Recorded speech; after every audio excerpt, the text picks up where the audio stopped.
Semua orang mencarinya, namun tak ada yang menyangka. Ternyata sudah dikubur di pekarangan rumah.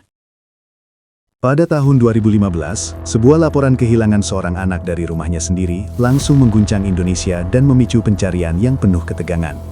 Ketika petugas tiba di lokasi, suasana rumah terasa tidak biasa, dan sejak saat itu, setiap menit menjadi sangat berarti karena Angeline belum juga ditemukan. Pencarian dilakukan secara menyeluruh di dalam rumah dan lingkungan sekitar, sementara keluarga dan masyarakat diliputi kecemasan yang semakin dalam.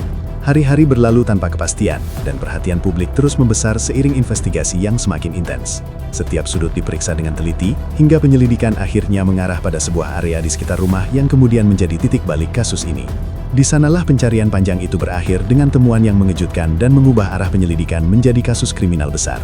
Pemeriksaan forensik segera dilakukan, dan hasilnya mengungkap bahwa Angeline telah mengalami rangkaian peristiwa tragis yang menunjukkan adanya penderitaan sebelum ia ditemukan.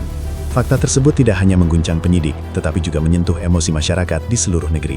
Sejumlah saksi dipanggil untuk menyusun kembali urutan kejadian secara detail. Setiap keterangan membuka potongan cerita baru yang perlahan membentuk gambaran utuh tentang apa yang terjadi di balik pintu rumah itu. Tekanan meningkat ketika investigasi mulai mengarah pada orang-orang terdekat korban, membuat kasus ini terasa semakin mencekam. Dalam proses hukum yang disorot luas oleh media nasional, pengadilan akhirnya menetapkan Margaret Christina Megawe sebagai pelaku utama berdasarkan bukti yang dipaparkan di persidangan. Putusan tersebut menjadi puncak dari investigasi panjang yang diikuti publik dengan rasa haru, marah, dan duka yang bercampur menjadi satu. Kronologi kasus Angeline kemudian dikenang sebagai salah satu peristiwa paling membekas dalam ingatan masyarakat Indonesia.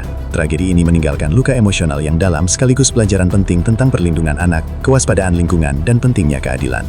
Dari laporan awal hingga putusan pengadilan, setiap tahap kasus ini menjadi pengingat bahwa di balik sebuah investigasi terdapat kisah kemanusiaan yang menguras emosi.